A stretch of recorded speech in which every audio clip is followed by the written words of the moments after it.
The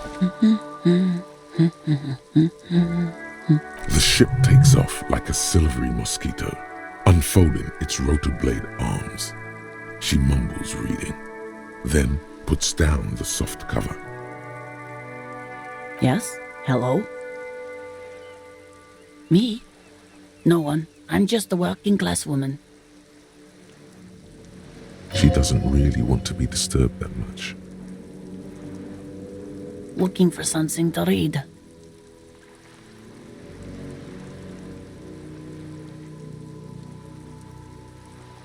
It is. I know you are. What with?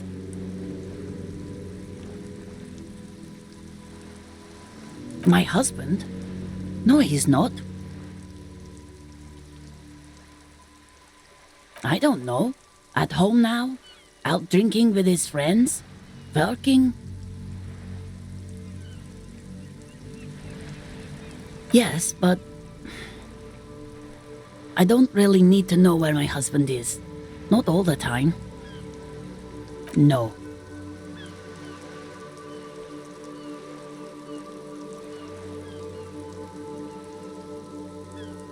Why are we still talking about this? I haven't lost my husband. She has, though. The husband is totally lost. You should tell her that it's okay. What?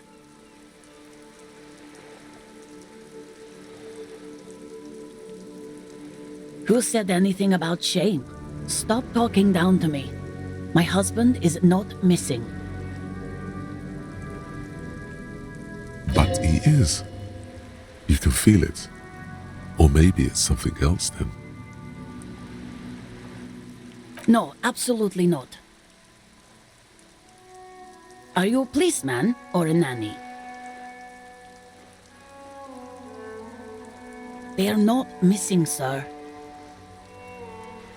You know where they are. They're at home, smoking, giving the ladder of vices a chance. What if something horrible has happened?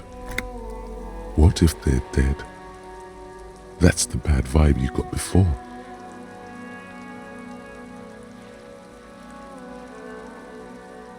What? That's just... My daughters are perfectly fine. They're with their friends down in Shamrock. There's nothing to worry about. She's getting upset. Her voice has risen as she tries to convince herself that her daughters are safe. They're almost grown up now anyway. They're past the age they need me protecting them from everything now.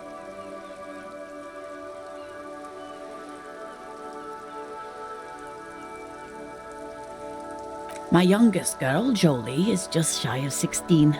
Jenny, she is turning 18 next month. But we shouldn't even be talking about them. Why do you need to know this? Haven't I repeatedly told you that they're not missing? That they're in Shamrock, safe and well, at some stupid party? Did someone say party? You could use a party. Hunt it down.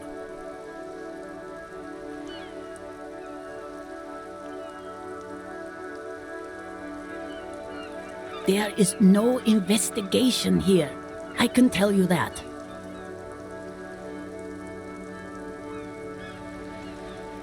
I don't mean to disrespect, sir, but you are being a bit of a cockatoo here.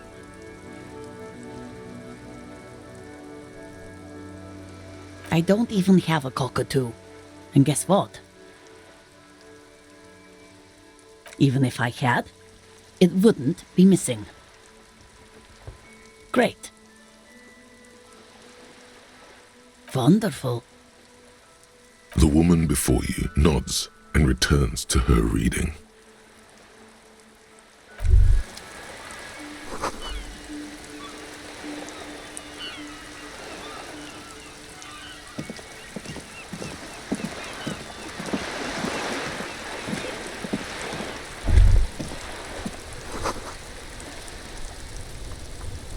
There, Working class drunk. You know what this means, right? Cracked it. All in a good day's work. What do you mean, what did I crack? Look at how working class that drunk is. Yes, and you found him. Now go and tell the working class woman. Protect and serve, recruit. There's no need for champagne when there's honor, recruit. Go and tell the working class woman what you found, right now.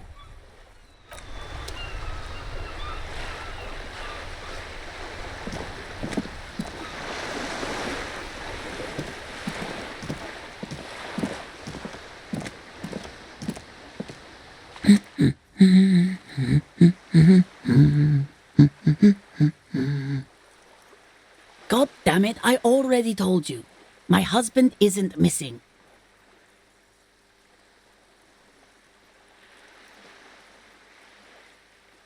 Very well then. Where is he?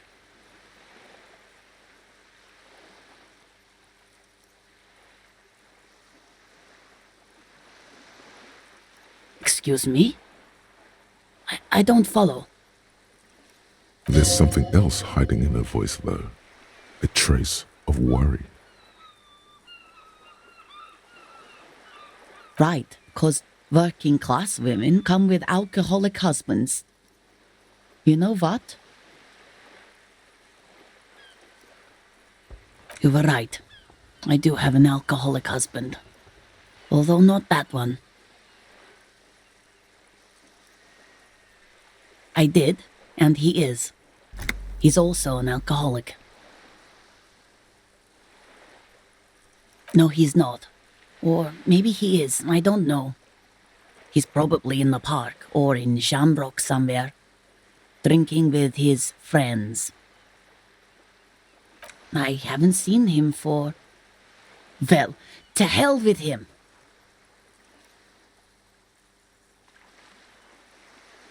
There. She's worried now. She sighs, but you can detect a slight hint of gratitude and relief from her face. All right, go ahead. Do you have any questions? Honestly, not that different from you. Oh, thank God, no. It hasn't come down to this yet. Well, he's slightly chubby. What else? He was wearing a dark brown leather jacket with a bright blue inner lining. The lining is hand-sewn. I made it myself.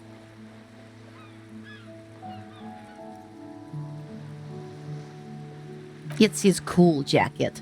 God knows it's too cold to run around in this, but he refuses to change. I even tried throwing it away once, but he just dug it out of the bin. Can you believe it?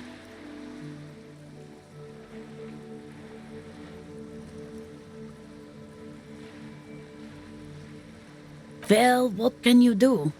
I hope that at least that extra lining helps him keep warm at night. I wouldn't like him to catch cold. She's thinking about him out in the cold, in some park, or on the coast. And it's making her more and more worried. Yesterday morning, he went to the library. He went to retrieve my book, and he promised he'd walk straight back home. Because we talked about this. We talked about not wandering off again. I don't know what to do. I honestly don't know what to do with his addiction. Just makes me feel weak. She turns away from you in an attempt to recover. So you are going to look for him? She genuinely wants you to now. Don't make her ask. Thank you. Please do. Even though I'm sure he will return home by himself.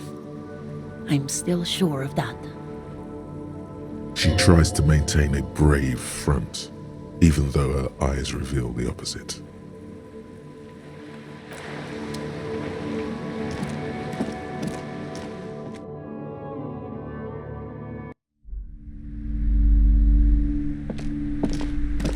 again, esteemed officer, and welcome to Crime, Romance, and Biographies of Famous People. Goodness, you were already doing good, browsing the shelves. Why'd you stop? Don't you feel compelled? Go! Get back there. The books await you. Everything is on the shelves. Take a look yourself. The shelves compel you, don't they? She's attempting to mentally direct you towards the shelves. She only wants you to buy the goods. She doesn't care about the books. Truth be told, not really. My sister brings in most of the goods. I'm sure it's all very literary stuff with well-written prose. But you don't learn about the important things in life from fabricated stories. The truth is available if you just know where to look, and you have to open and free your mind to understand. She smiles and nods, seemingly relieved.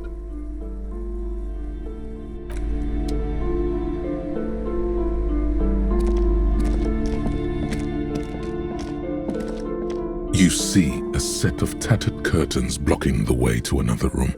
A strange cage-like trinket dangles from the curtains. Excuse me, officer. The back room is strictly for employees only. Nothing. Now please go back to browsing the books. Don't you feel compelled to look at the books? The books are all you care about.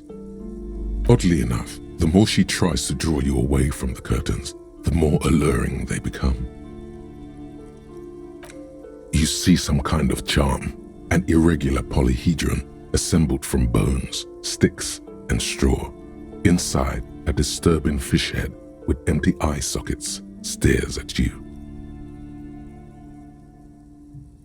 Aside from poking at it suspiciously, there is nothing else to do with the fish head charm at this time. The curtains remain shut before you. Just as you're about to pull apart the curtains, the petrified voice of the shop owner cries out once more. Sir, don't touch that. I told you it's off limits for the customers. Parapsychologically speaking, we're done if you decide to open them. I won't be held responsible for the consequences. It's too dangerous. She looks away, mumbling. Why is everyone always messing with the curtains? Why can't they just buy books like normal people?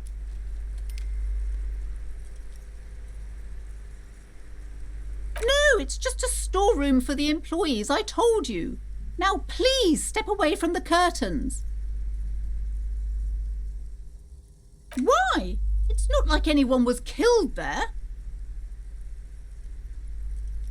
I am sorry, I don't mean to be so impolite. Just please don't go there. I can't allow that. You'll only make things worse and unleash the powers. The curtains do seem frail suddenly, not robust enough to contain a slippery darkness.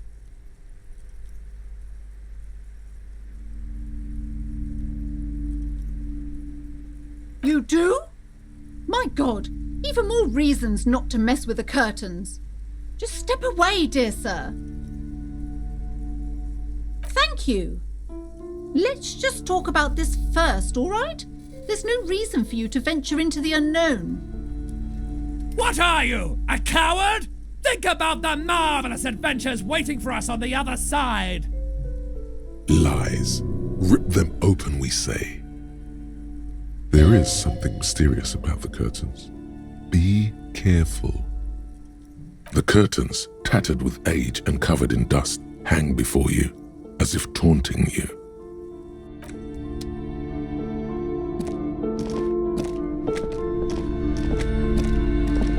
Hello again, esteemed officer, and welcome to Crime, Romance, and Biographies of Famous People. I already told you, it's just a storage room for employees. I don't understand why it's so important to you. Just let it go, officer. Go buy some goddamn books. You're supposed to be drawn to the books.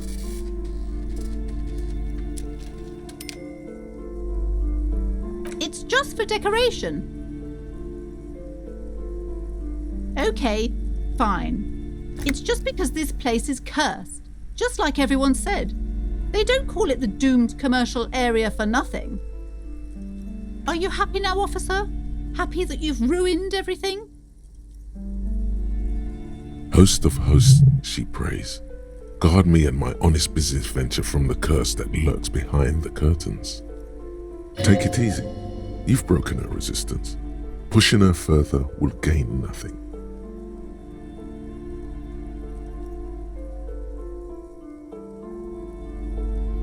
The curse is so much worse than you could imagine. It's a disease, eating at the very foundation. It's the curse of financial distress, of ruin and bankruptcy. Didn't that curtain just move?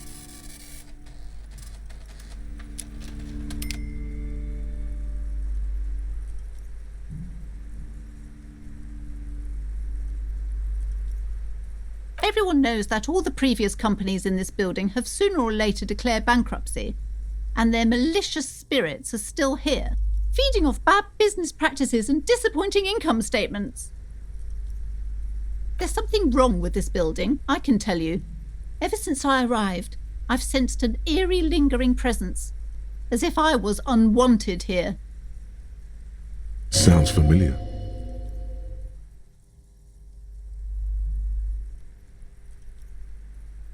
She nudges her glasses, anxious and tense.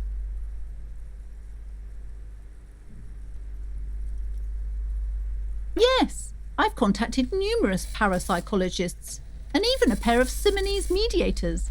They provided me with the wards. The wards help to keep the doom at bay and protect us against the darkness that lies further in the building, even though now I fear it's not enough. Oh, this?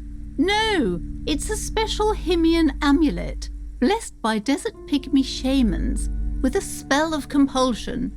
It's to compel people to buy books. There are numerous spells cast throughout the store. I had the books anointed with a different inducement spell, for example. It's guaranteed to boost sales 15%.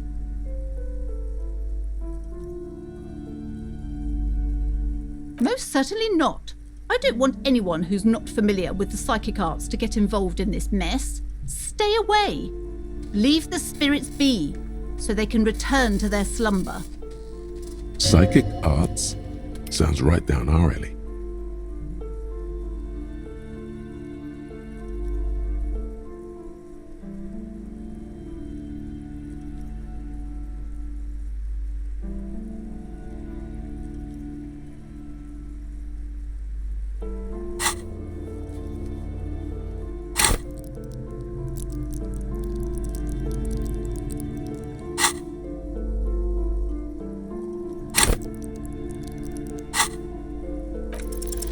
Time to fire up the old lie machine.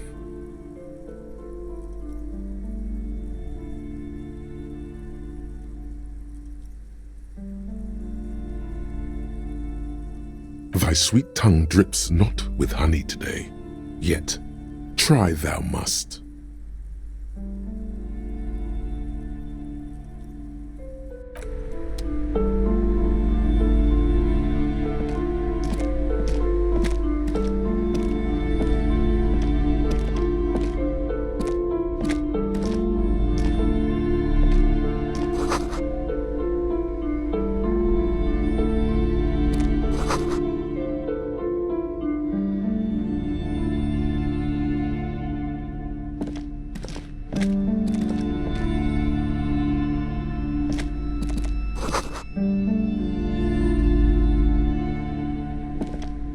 This bookstore is not strictly about crime, romance, and biographies of famous people. There's also a wide range of paranatural literature. Amidst the various books, you find one written by someone named Matthias W. Dundas. It's about wholeness, unity, balance. The point of the book, and many others on this shelf, is to give people medicinal advice in situations where they don't have access to paid health services. It serves platitudes, while also telling everyone that traditional medicine, the kind people don't have access to and which costs more than this book, is garbage and would only give you cancer anyway, without even curing your cold or anything. Wholeness, unity, balance, on the other hand, can basically take care of anything, though it is important to note, when it's up to your mind to heal yourself, then it's because of your mind that you're ill in the first place. It's your own fault if you're ill. Got it? The book features chapters on topics such as how to find magnesium.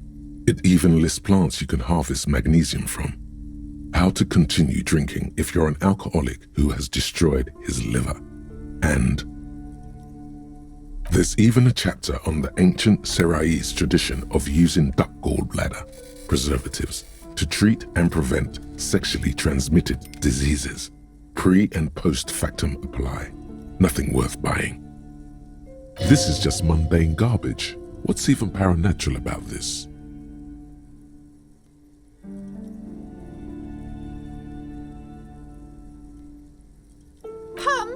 Sir, please, no browsing in that shelf. That wisdom is not for free. I can't have you end up, like, opening a police store next door and stealing my customers. Oh no!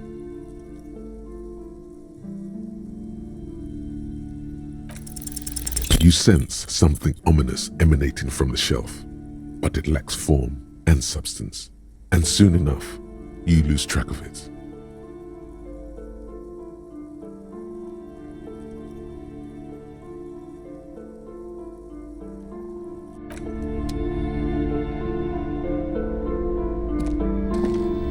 Several maps have been attached to a bulletin board hidden inside the alcove. They're held up by small pins. The board has come loose from one corner. The maps look old and faded. Your eye catches a map of Insulinda, a map of Revachol, and a map of Martinaise. This large map displays archipelagos.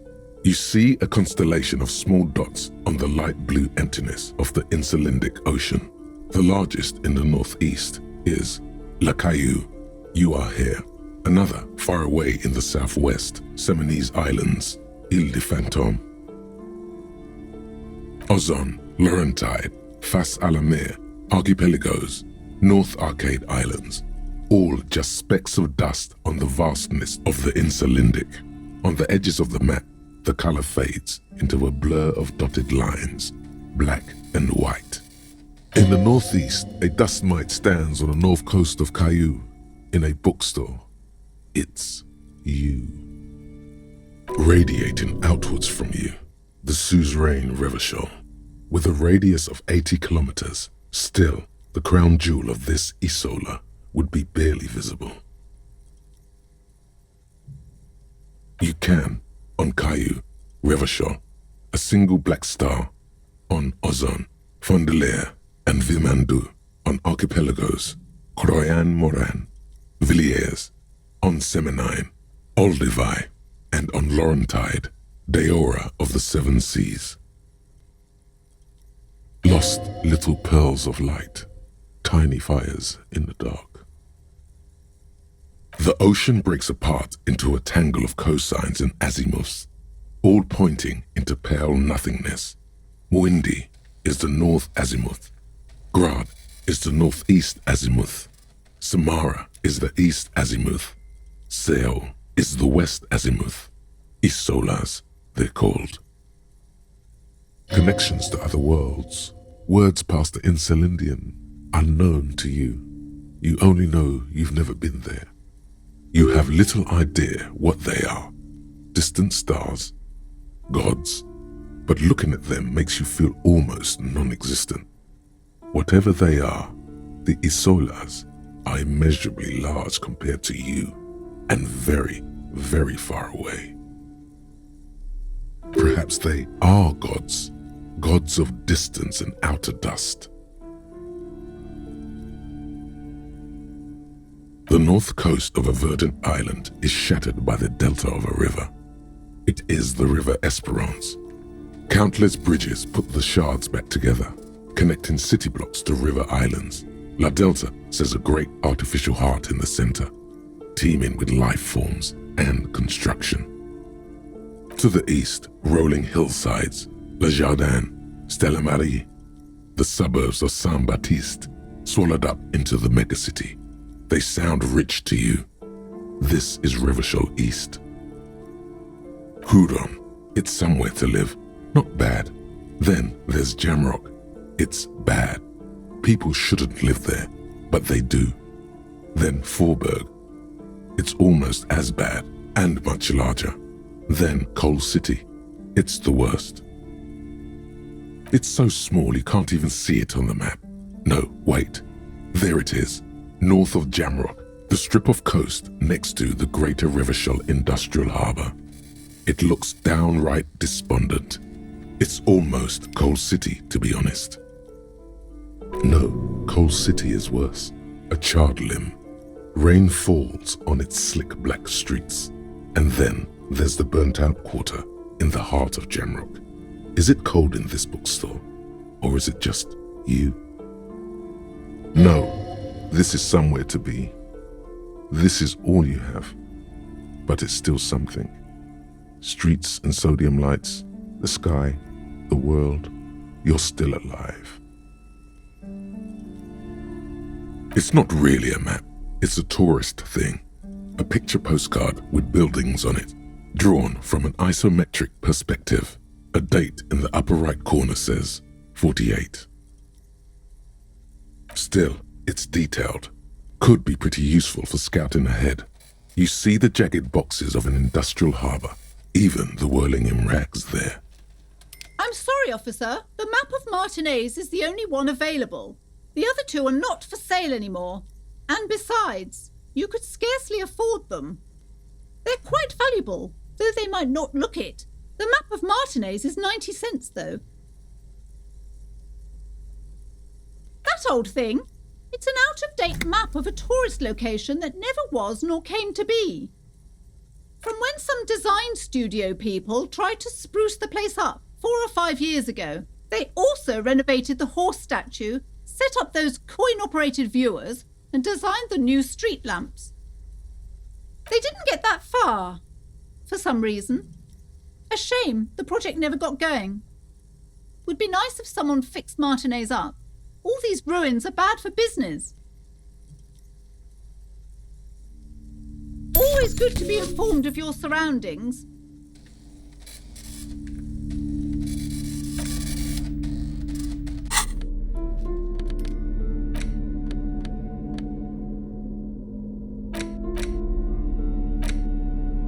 The bullet is safely sealed away in a plastic bag bearing the RCM stamp. Kim has filled out the label on the bag with the item number, case number, and date and location the bullet was found. Beside his orderly handwriting, the bullet looks especially sad, like a tiny, shriveled head of cauliflower. The squished little thing has no idea.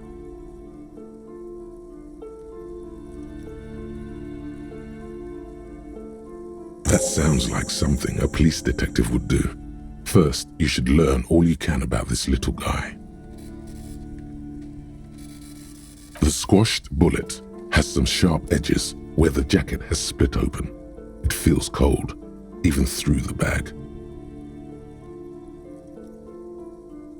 The jacket of the bullet is made of a yellowish metal. It has blossomed out to reveal a dark grey core. The base of the bullet is close to 5 millimeters in diameter. You can just about make out a few striations near the base of the bullet. Little hairlines, linear. It feels standard. It's quite destroyed. Some of the fragments are still lodged in the wound. Far away, Lieutenant Kitsuragi is flipping through stations in his Kanima. He is not here examining the bullet with you. He should be. He would find this very intriguing. Mention it to him later when he's here. The worn map features the patchwork grid of the streets of Martinez. with directions to appropriately touristy locations. Year 48 resides on the upper right corner. Your finger moves through the various streets, across Rue de Saint-Ghislain and Rue Saint-Sipar, over Saint-Brun and Martinez North, finally coming to a halt on the spot where you are currently standing, although the map gives no such indication itself. For a more detailed view of the map, go to your journal and select the Map tab.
Hello.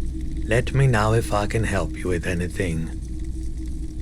Sure, let me have a look.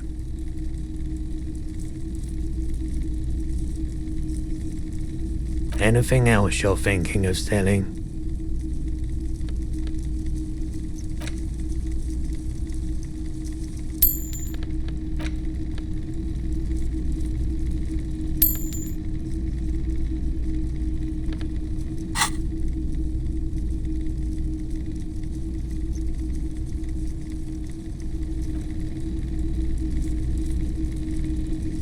Another time, perhaps.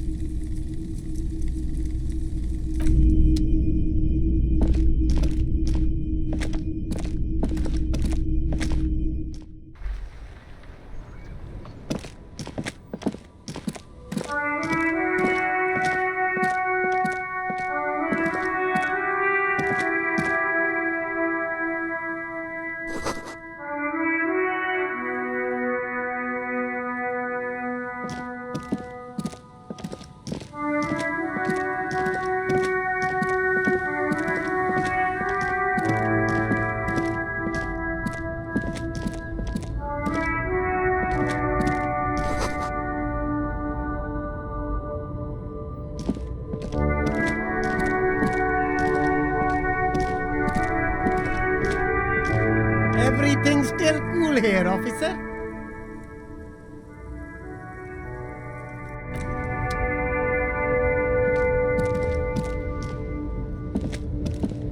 There are clothes inside, cheap second-hand clothes, smelling of strangers' body odors.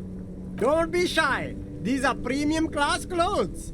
Good quality fabrics, best retro design. Save the economy with your style, officer. You find your hands deep in tattered and faded garments made from weird polyester blends that make your body itch and sweat in all the wrong places. The box smells like cat piss or like an old person with no money. Economical, but also trendy. Look first hand, buy second hand. Keep the economy moving. No good. All you can come up with are some treated wool pants. You can tell they're too tight around your thighs and too loose around the waist. They itch like hell. Like an itch pit in hell. The itch is so bad you'll want to smash someone's face in. All natural materials, see? Real wool, 100% skin friendly, and they're yours for only 2 real.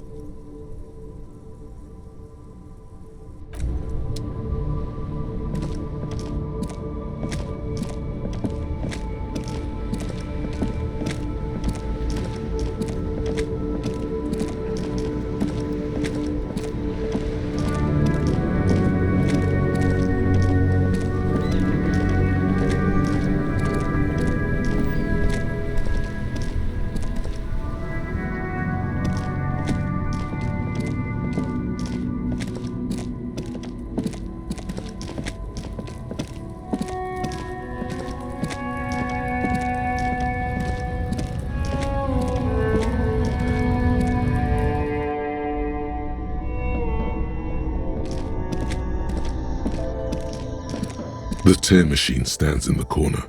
A sign says, 1 bottle equals 10 cents. Your bottles clunk into the machine and the money appears with a satisfying jingle. You're a richer man now. Do you know what you should do with that money, kiddo? You should buy more alcohol. Enter the endless cycle of consumption.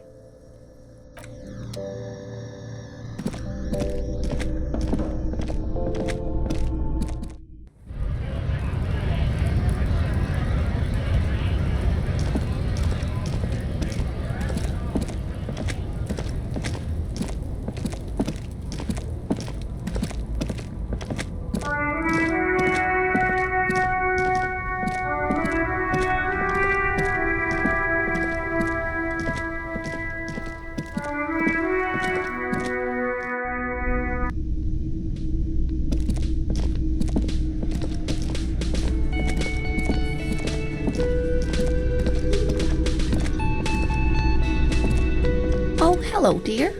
There you are again.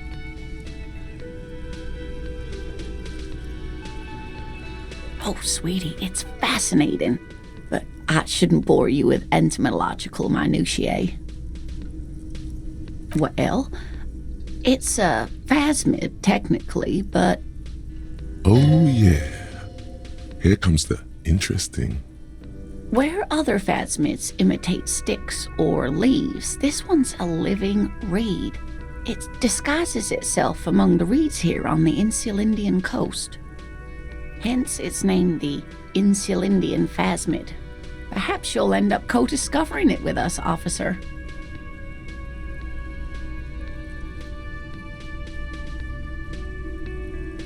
Well, some teenagers making out in the reeds saw one. They didn't know what it was, of course, but there was a brief article in a local newspaper about their encounter with a ghost insect that looks like the reeds. Gary sent us the clipping.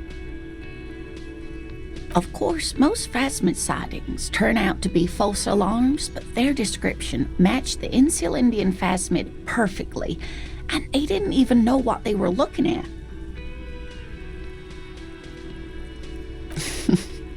Not at all. Why else would it hide itself so carefully? Oh, I doubt it. No one gets into cryptozoology for the money, sweetie.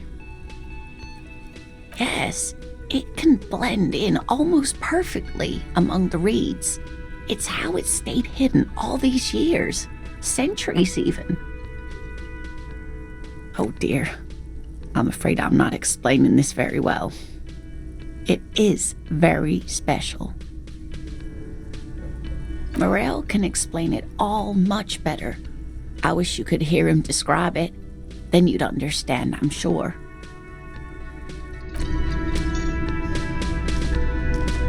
Can I help you?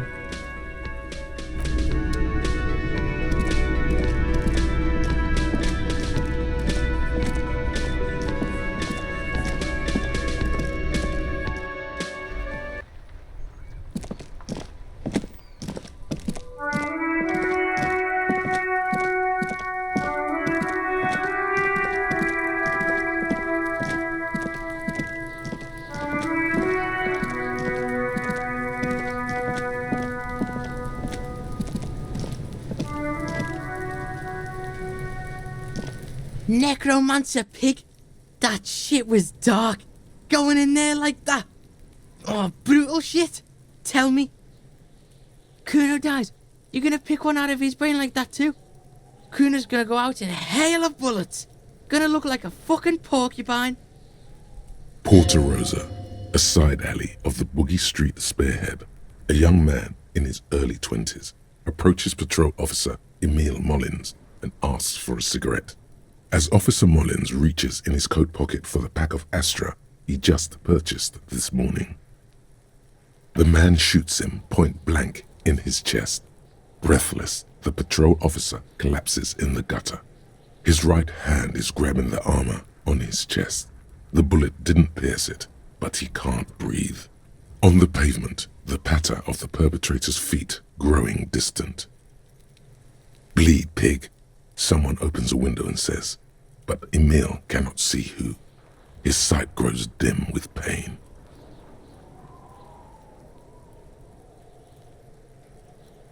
Pigs.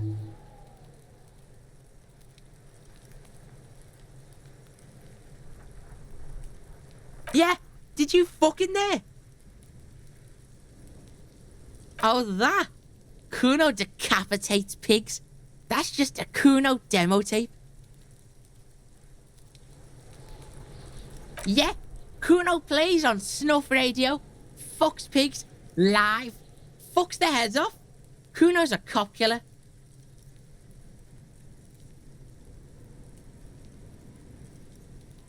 It's a vitamin, pig. Don't you know anything? Yeah, it's the mag. You fucking need that shit to stay on top of your game. Cuno goes through like a tube a day, rips mag like a motherfucker, and you could use a bottle. Oh, don't teach him, Cuno! He's gonna use it against you, Cuno!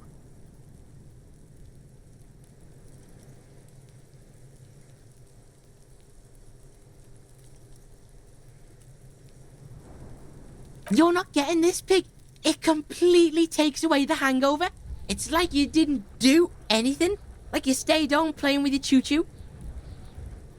Fuck you, pig! Don't do mag! You're gonna OD and you're gonna fucking die! That's where Cuno gets his daily hit of electric. Cuno Shazam! Cuno rides the fucking lightning in there, pig. Bet you'd like to ride the lightning too, wouldn't you? You feel tired and old, but you could have that sparkle in your eyes. Good call, Pigmeister. Don't come and talk to Cuno about his kingdom. Cuno doesn't fucking care.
We're still waiting for a replacement for the bull you sent sinking. Yes, the Debardeurs Union pays me to stand vigil during the night. Not out of any political allegiance, mind you. I'm an old man. Don't sleep more than a few hours every night anyway, and money is tight. He feels like he has to justify himself for some reason.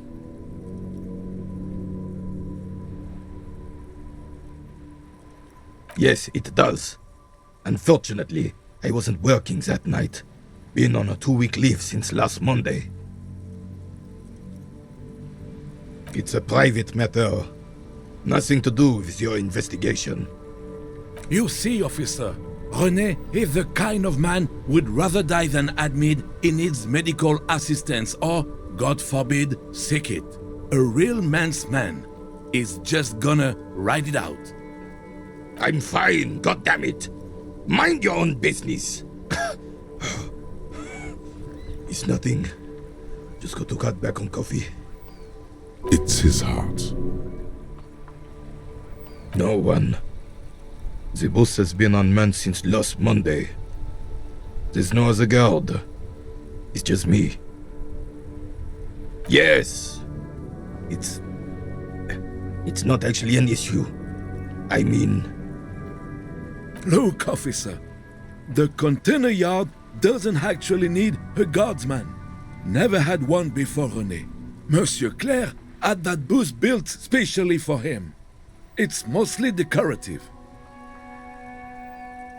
The possibility of someone being in there is enough to discourage any ill-minded individuals. Evrard created this job for Rene because he knows the Royal Carabiniers' pension of honor and PTSD isn't something a man can live off. A decorated Kingsman collecting tare reflects bad on the whole neighborhood. His words.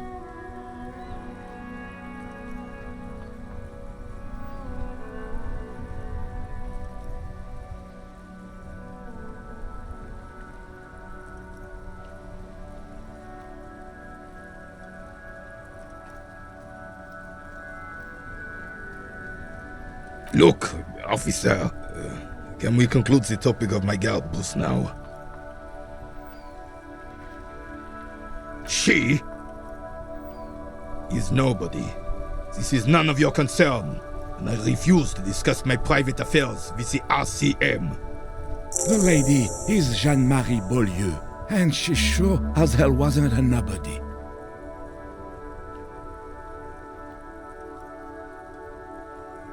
Yes.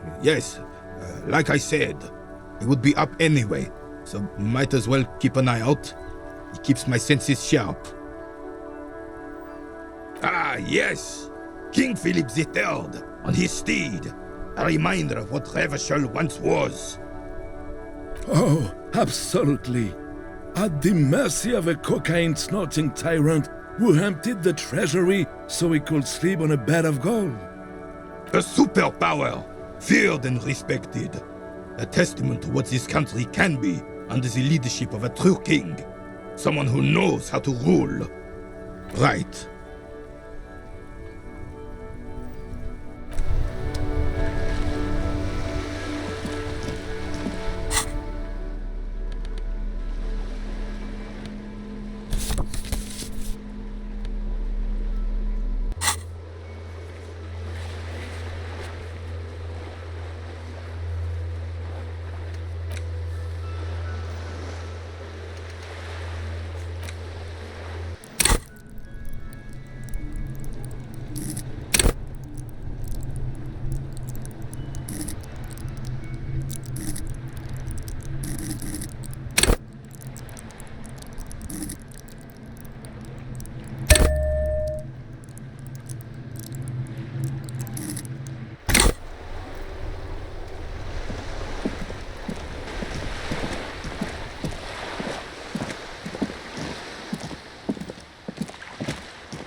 The shelf reads, biographies of famous people. You see a large variety of names, none of which ring a bell. I would say... The Greatest Innocence. Yes, most certainly. It's an important educational tool, delving into the depths of history, religion, and their relation to innocentic power. A very influential historical figure, but surely I don't have to tell you that. You're a law officer, and law officers have at least some education. The book is also very daring. The author aims to re-examine the universal understandings of the innocentic system, creating a fresh vantage point and a shift in the tired order of things.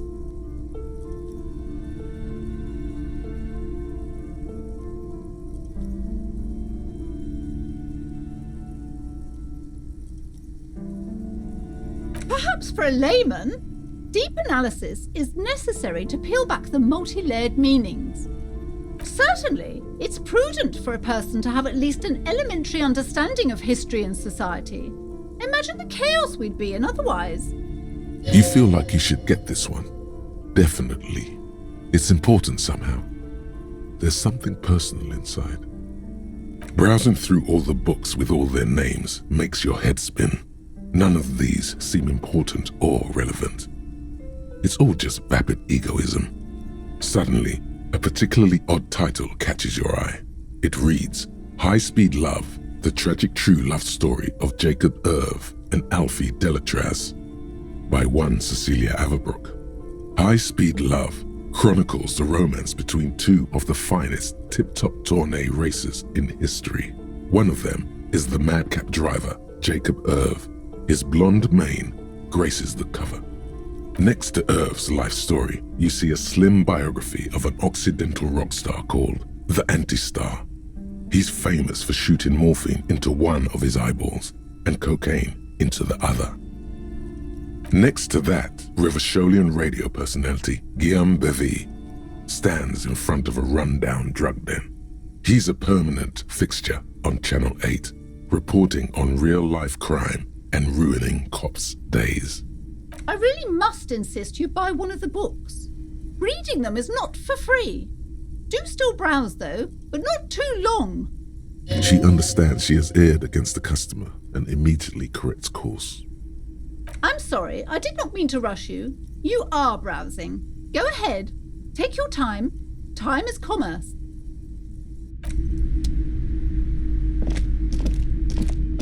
This bookstore is not strictly about crime, romance, and biographies of famous people. There's also a wide range of paranatural literature. The throbbing in your head increases with every passing moment you gaze at this shelf. Suddenly, as if out of nowhere, a small green book becomes apparent. The title of it reads, Medicinal Purposes of the Pearl. The book contains very little explanation on the matter. This knowledge seems to be taken for granted. The book contains descriptions of various pseudoscientific therapies, alternative medicines, and folk remedies involving the pearl, also known as le territoire. For example, it recommends vigorously swatting one's naked body with a venik or hand broom, made from the leafy twigs of a young birch tree from the near pearl. Even better if you can find someone else, preferably a large man dressed in nothing but a towel, to thrash you while you're spread naked and helpless on a cool slab. It is, and good for the circulation too. It also recommends consuming distilled spirits like vodka or whiskey that have been aged in the pearl. Readers are instructed to cover these jars in a shallow hole just inside the pearl and leave them there for 30 to 60 days, depending on the potency desired. Among other benefits, it is alleged to restore a damaged liver to perfect health. For general health and well-being, readers are encouraged to take regular strolls through the pearl, though a sidebar cautions readers to limit each stroll to less than an hour. These strolls promise to cleanse the mind of worries and the body of toxins, especially if the perambulator performs this ritual in the nude. Nudity figures prominently in a number of these prescriptions. This is exactly what you need. I don't know. I don't want to be the party pooper, but this pearl territory sounds sort of dangerous. Maybe you shouldn't walk in it naked. There's an entire section devoted to cures for men who are struggling to perform their marital obligations.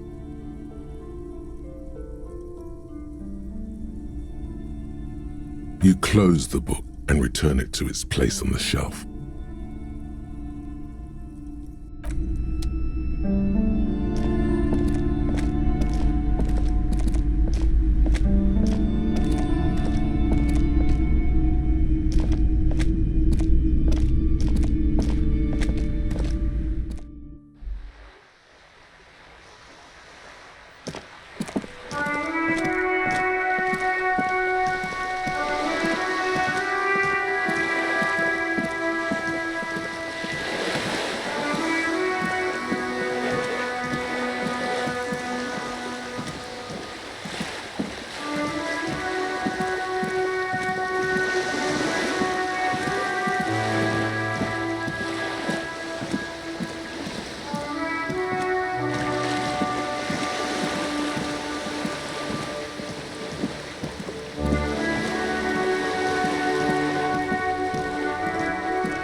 Hello again, officers. Have you come to admire my mural?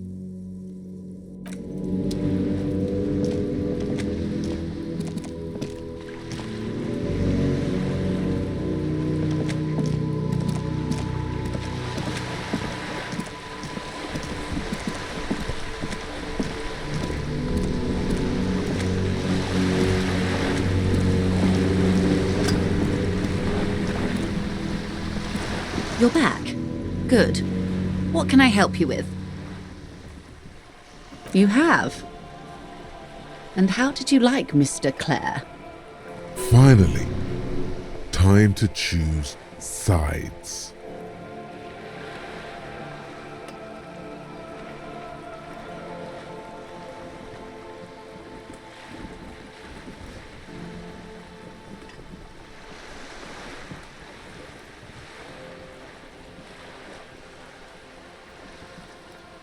Of course. He must have his practical uses. How else could he have kept his position all these years? Or wait, actually, he could have kept it with corruption. Fantastic, worm-like corruption that reaches into the bowels of the earth. Of course. I don't expect you to share anything he told you with me. I'm not a worm myself.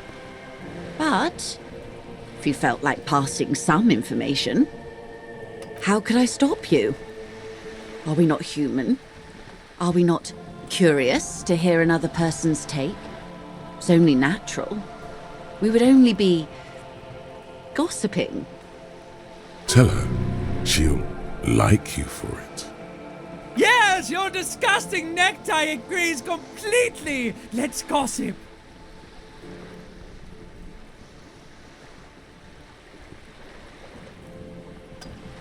Weird. Oh no. One of the positive things to come from the revolution is the unhindered exchange of information, you see, even when it comes to trade secrets.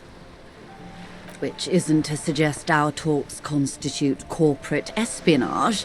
Even if they did, it would be fine. But they don't, since you logged the money as a donation, and this is clearly just gossip between friends. Of course, Detective. Should something come up later down the road, don't be afraid to drop by for a chat. Until then, is there anything I can help you with?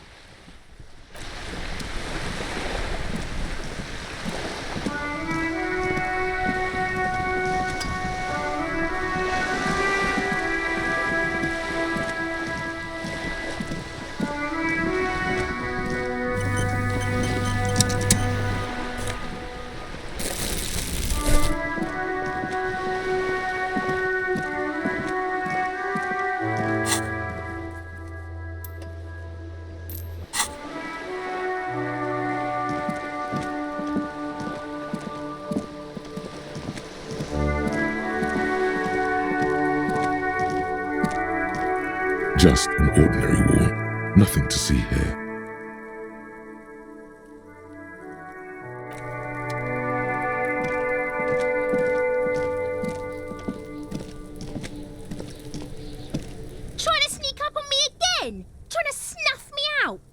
Get away, pig!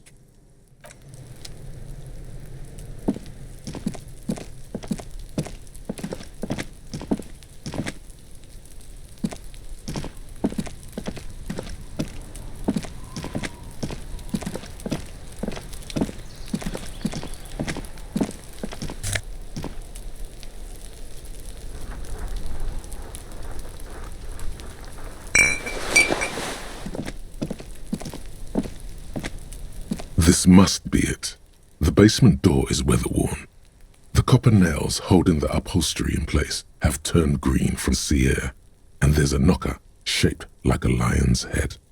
The royal lion, Guillaume's kitten. This knocker will last a lifetime and then some. The leather upholstery is worn and rough against your jaw. You don't hear any movement. In fact, it's oddly silent in the yard around you. No birds chirp. You try to be as silent as you can. It takes a bit of rattling of the handle to loosen the bolt. Finally, the door unlocks with a small clack. Thoughts race through your head. The sound of the key turning still echoes in the yard. Hopefully no one heard. Only curiosity could account for stepping over that threshold. Maybe there's treasure in there. A white alligator. A fountain of quicksilver. As you hold the open door, you can feel the air moving. A little draft. A whistle. Master Investigator, you just can't keep yourself away from locked and hidden places, can you? Attaboy, the world's secrets were made for you. They wait patiently for you to uncover them.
still here, stuck in this damn jam, my man. What's up? In his eyes, an unfamiliar longing, flecks of brown and gold. It's hard to say. His gaze wanders southwest, down the street that goes beyond the horizon. The road continues for miles, flowing together with other roads, turning into causeways or bridges, ending suddenly in dead ends, or ramping up or down highways. It forms a crisscross pattern across the land. Above the General Quarter, in the form of a raised motorway, and then the never-ending sprawl of Forburg, high above buildings, new and old, the air filled with the rumble of motor engines. To the old south, to the farthest outskirts of Revachol, through the checkered fields of farmland, upstream to the river Esperance, past Montmartin, the border approaches. You cannot see. It's out of the city. Up ahead, the mist blocks all sight. A gale blows across your cheeks. It is cold. Before you stands a tall lorry driver with sad eyes. Excuse me?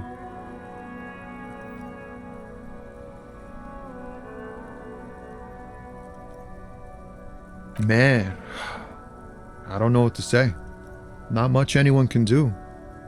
There's no helping in absence, you know. I miss my family. They're all I have. My wife, second kid on the way, waiting all the way in Diora. And here I am stuck in this shit, so far from home. Diora of the Seven Seas. It's on the other end of Le Caillou, pretty much, on another island called Laurentide, off mainland. We've got a little place there. Can almost hear my kid laugh when it snows.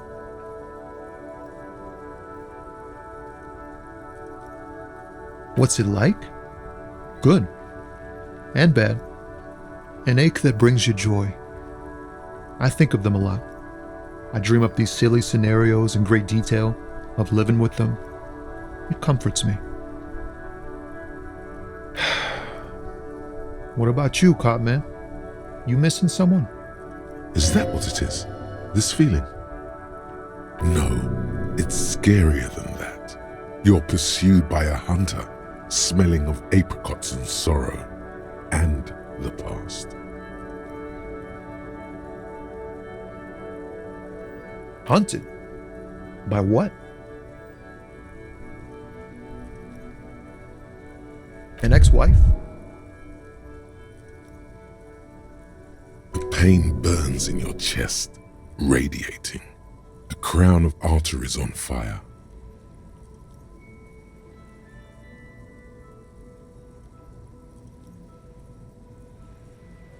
Sinister presence. Wow, that sounds really bad. I hope that doesn't happen to my marriage.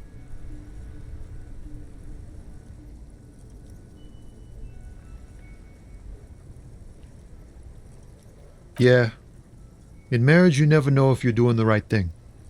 I hope we're doing our best to keep ours together, but anything can happen. Look, man, thanks for this. It's nice to talk to someone. I know it wasn't easy to ask, so I hope you find your way through your own troubles.